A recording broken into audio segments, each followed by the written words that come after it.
Shadow of the Colossus was regarded as an instant classic when it released on the PlayStation 2 back in 2006. Originally developed by Team Ico, the game was simplistic in nature but ginormous in scale. The game has now seen a full remake in the form of Shadow of the Colossus on PS4. This remake puts a new coat of paint on the decidedly aging PS2 graphics, tweaks controls, and adds some extra flavor. Are the new visuals enough to warrant a purchase, or is this just another remake in the ever-growing library of remakes? Let's see how Shadow of the Colossus performs on PS4. Players take control of Wander, a young boy looking to revive his fallen friend Mono. Traveling to the Forbidden Lands and wielding a sword of ancient power, Wander must pull off an impossible feat. Scattered around the Forbidden Lands are 16 Colossi who instill fear and intimidation. Guided by the light glimmering off of his sword, Wander navigates the expansive environments, searching for the beasts. The story in Shadow of the Colossus is appropriately light. Beyond the initial setup, a lot of Shadow of the Colossus' story is personal. The moments you have along your journey will be the ones that stick out. There's still a tangible story here, and one that gets infinitely better as the credits near their end. However, Shadow of the Colossus doesn't waste too much screen time on its characters, instead putting the focus on the titular Colossi. Shadow of the Colossus puts an emphasis on finding each Colossi before you get to fight them. By pressing the R2 button when standing in a patch of sunlight, a beam of light reflects off your sword. Following this beam across the massive landscape is common and will take up a good chunk of your time in the game. Finding these beasts is half the battle. Some are tucked away in hard-to-reach sections of the world. Your travels will take you to a good variety of environments, each detailed and impressive. The land is awe-inspiring, with excellent lighting effects to set the tone. The impressive draw distance always reminds you of just how big the world is. At its worst, the map can feel a little bit empty at times, but always beautiful. As I explored the Forbidden Lands, one thing stood out to me the most: the attention to detail. When fighting Colossi, crumbling rocks fall from the beasts. This is accompanied by a plume of dust and dirt, creating some insanely good-looking particle effects.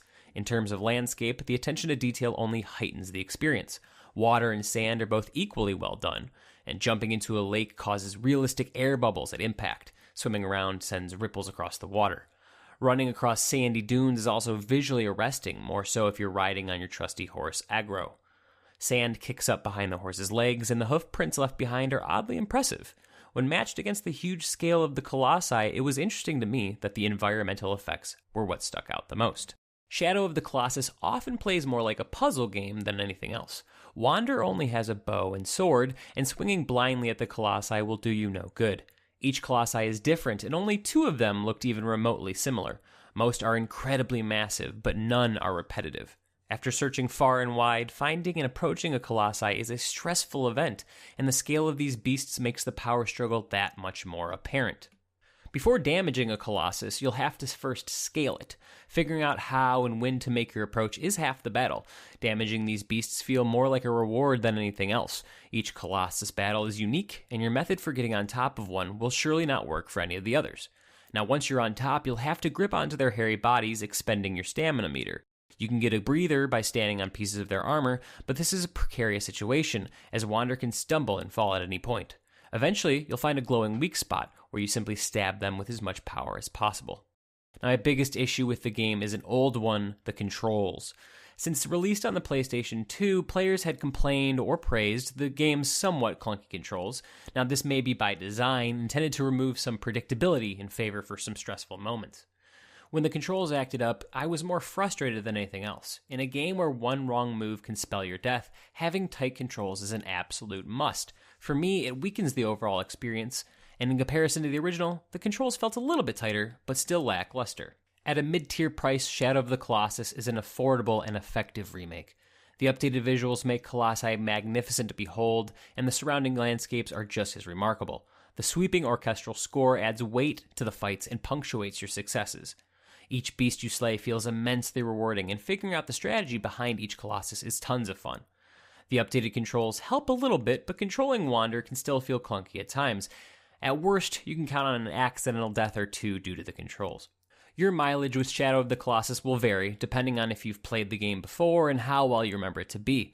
Like they say on G.I. Joe, knowing is half the battle, and that sentiment rings true for fighting giant Colossi. For me, it was a brief but enjoyable experience, ending in just under 3 hours and 45 minutes. New players can expect to take at least 6 to 10 hours on their first run of the game. Extras come in the form of time attack, mirrored world mode, and a few others, but this is mainly a visual overhaul. Beyond the new photo mode, don't expect any hugely new content. Shadow of the Colossus is often a slow game, letting you relax a bit while you ride your horse through the wilds. It juxtaposes that with intense battles that require thought rather than brute force. If you like atmosphere, gorgeous visuals, and strategic combat, then Shadow of the Colossus will be right up your alley. If you're expecting something like Bloodborne or Monster Hunter World, you'll be sorely disappointed. For fans of the original PS2 game, this remake is a must-buy. And for newcomers to the game, I recommend looking at some gameplay before you head right in. I award Shadow of the Colossus for PS4 a 9 out of 10. Thanks for watching, and if you like what you saw, don't forget to subscribe, like, and leave a comment if that's your thing. We do tons of streams and video reviews over here, and full text reviews on our website at a90skid.com. Thanks for watching, have a good one.